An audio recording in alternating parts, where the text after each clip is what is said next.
And I say segregation now, segregation tomorrow, and segregation forever. When bigots and bullies ruled through violence and fear, their victims resisted with grace and with peace. This is the story of America's civil rights pioneers who changed the course of history, from Dr. King and the ministers to the students who led the first wave of sit-ins and the freedom rides to prison. You didn't get scared off? You think, wait a minute, this is just too risky? No. I mean, you're going to die for something.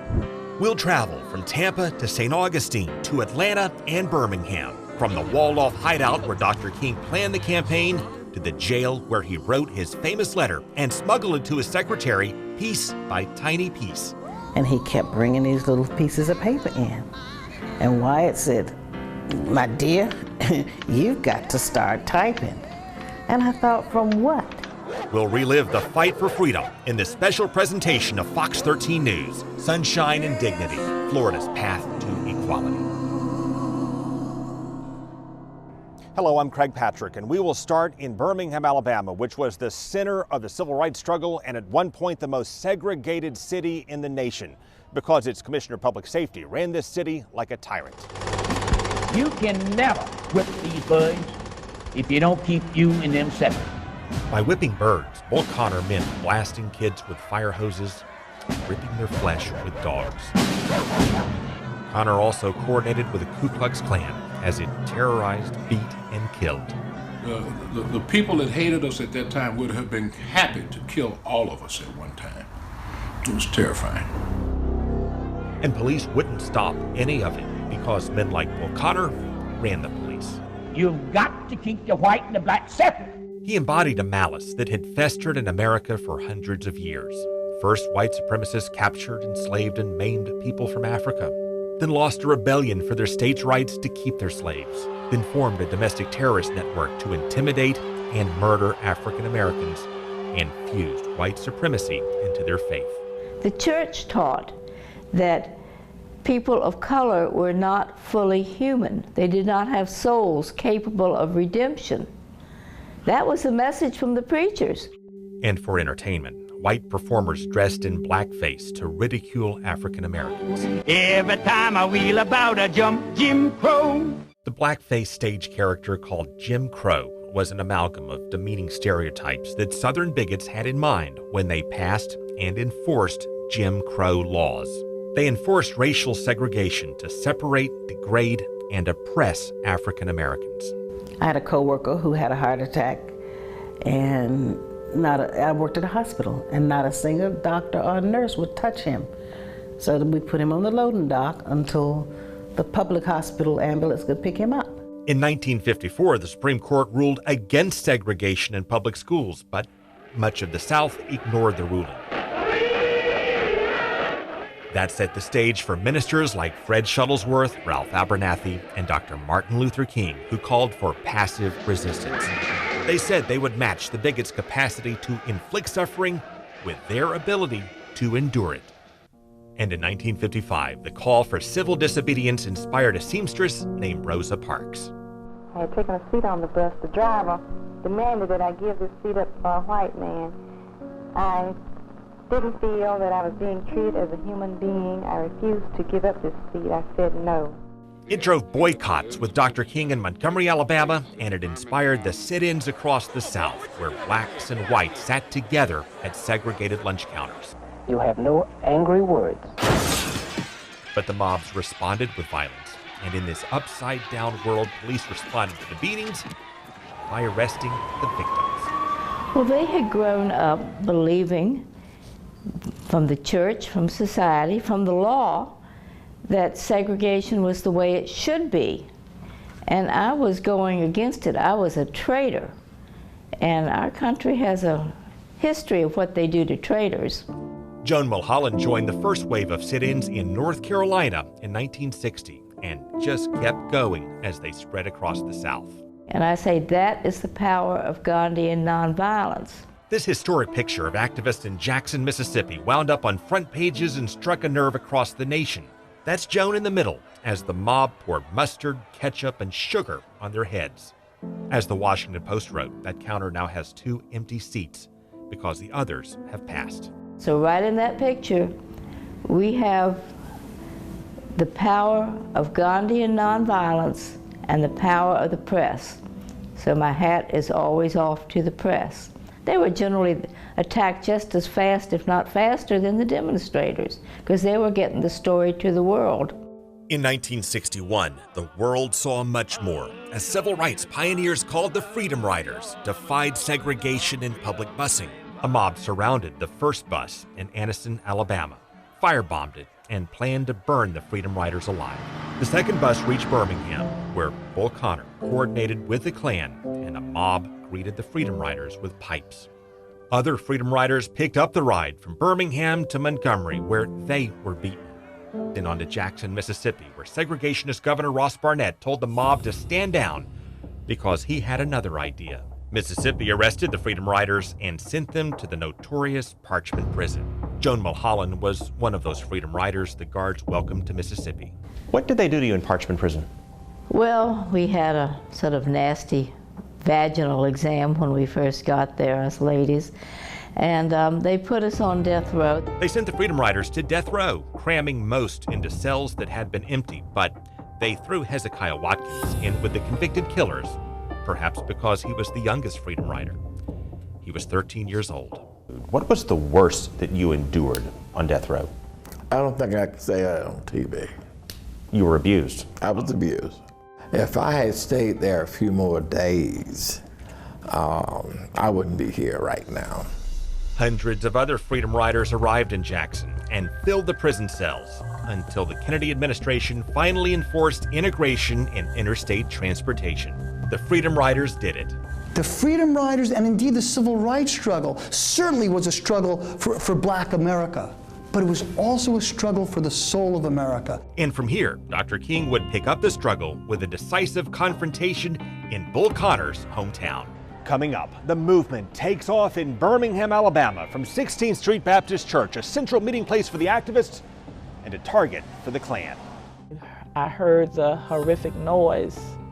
Boom.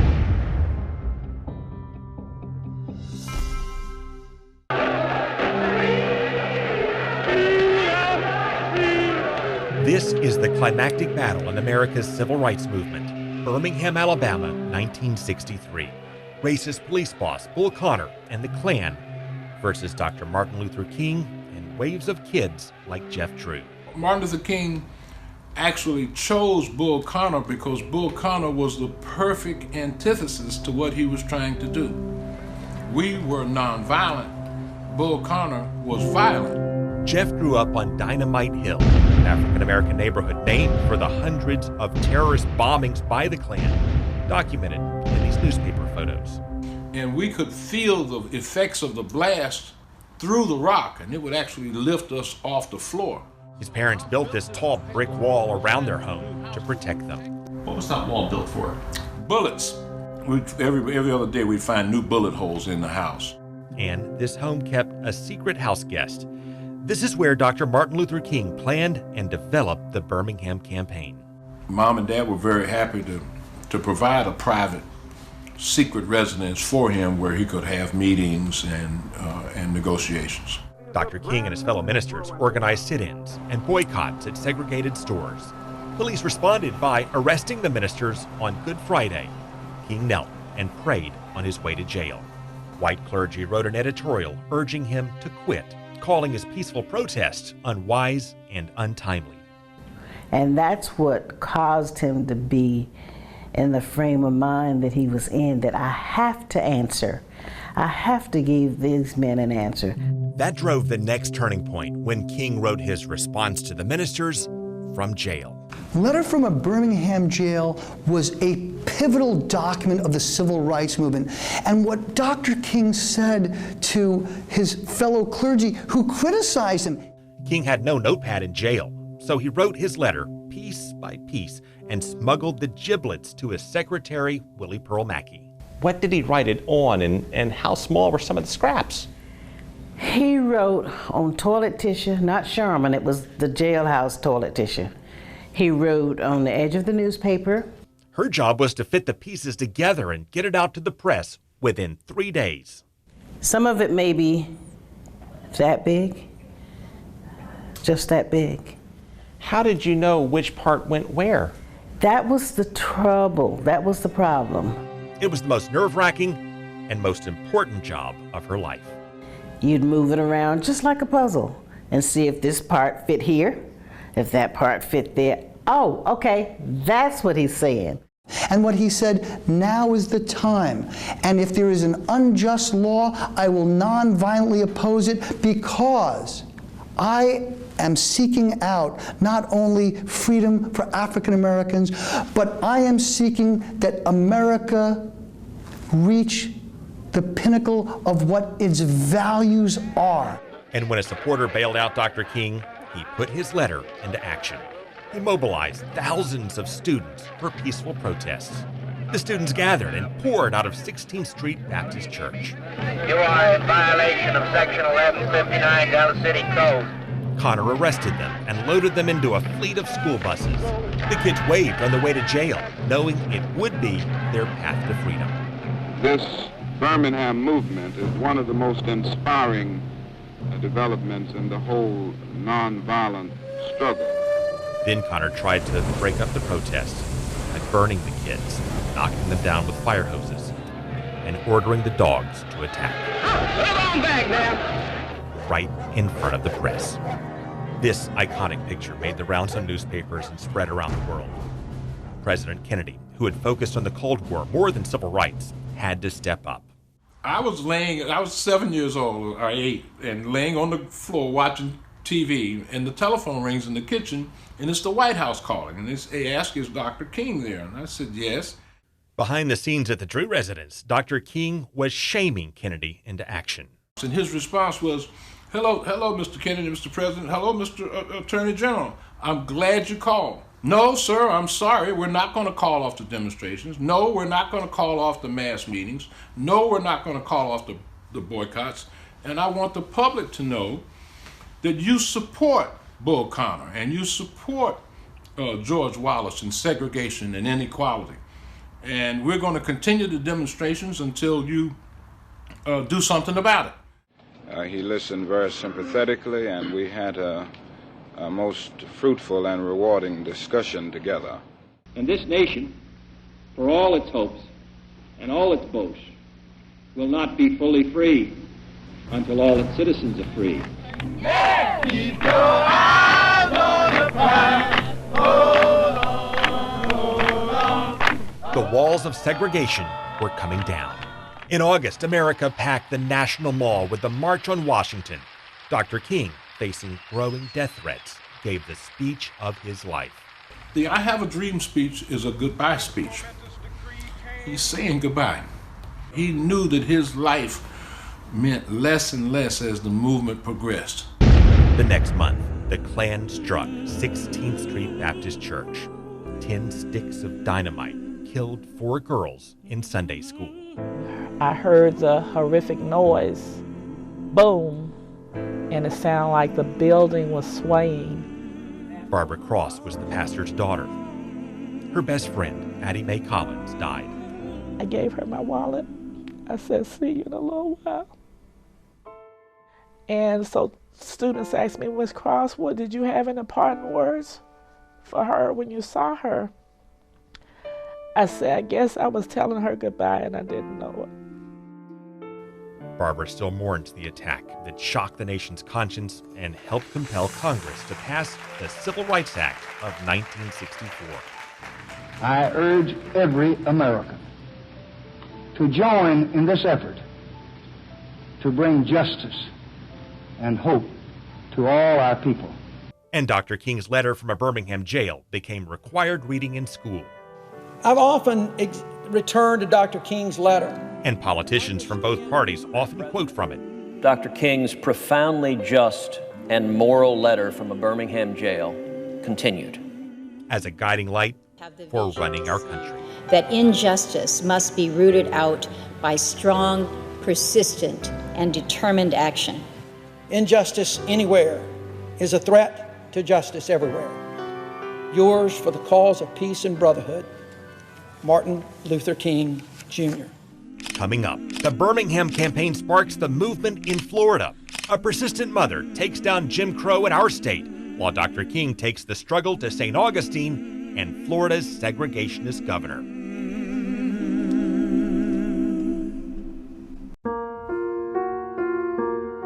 When Rosa Parks refused to give up her bus seat in Montgomery, Alabama, it motivated similar protests in Florida. Reverend C.K. Steele and FAMU students boycotted the Tallahassee bus system.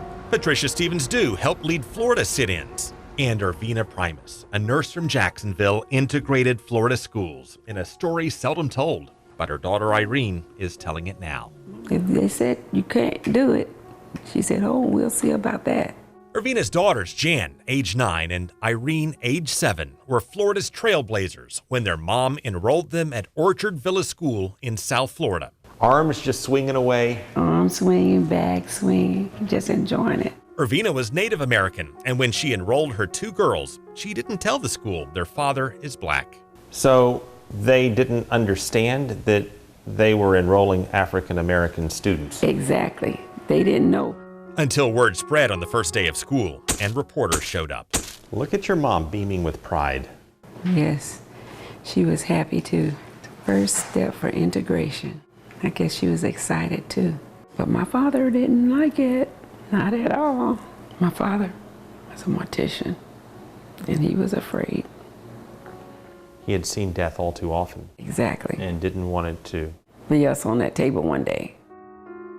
Local officials responded by filing a court challenge to kick the girls out, and with that, the principal sent them home on their first day of school. She said, you might stop me today, but I'll be back tomorrow. A couple of weeks later, she won in court, and the girls were back. We had no problems with the other students. They were nice. But sadly, before she knew it, the other students were gone. I think not long after that, the school was totally African American.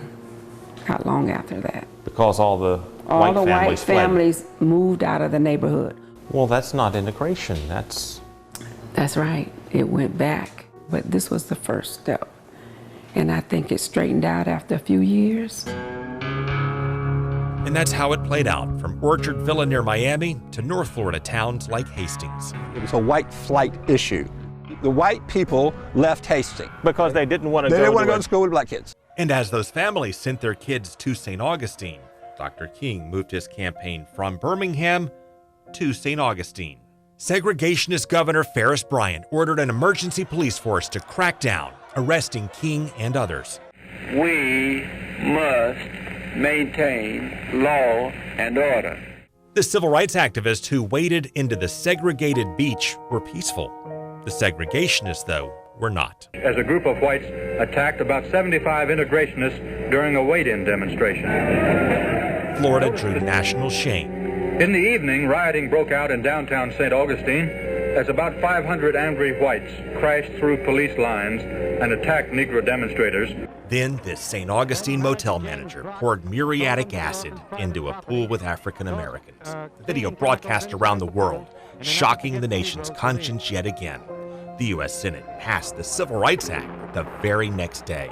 This development is merely the first step in a long journey toward freedom and justice in St. Augustine. Meanwhile, on the other side of Florida, Irvina Primus was a long way from finished. So what my mother did, she sued Dade County Parks and Recreation, and she won. So we started going to the pool. Not just the pool. And she did the same thing with the movie theater, with the beaches. She also fought for that, and she won. She filed the lawsuits that crushed segregation ordinances through much of Florida. But she disliked attention and avoided exposure, so most people don't know. Did she ever do an interview? Never. Never. And I've been asked before, but I wouldn't, because I knew she wouldn't. She died 10 years ago as racial tensions began to flare in our country yet again. That's the only reason why I did this interview with you. It's because I'm so proud of her, and I think people should know. If you don't appreciate how far you've come, you're liable to slide back to some degree to where you've been. Sometimes I feel that way today. We're just sliding back just a little, but I think we're going to straighten that out. soon. Coming up, the state of Dr. King's dream and where we go from here.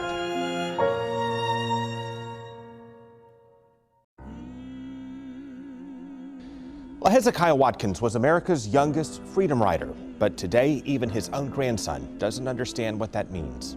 I was arrested 109 times as a freedom rider, and he would tell me, "Pop, you joking?" In the coming weeks, we'll take a closer look at some of the lessons that may have been forgotten, how the civil rights movement took off across Tampa Bay, and how the ministers and students won the fight through nonviolent resistance. You can also take a deeper dive into some of the stories and pictures we've shared in this program by going to the Joan Trumpauer Mulholland Foundation, the Florida State Archives, and the archives of Birmingham, Alabama, and Mississippi. Thank you for watching. We'll continue to track Florida's path to equality.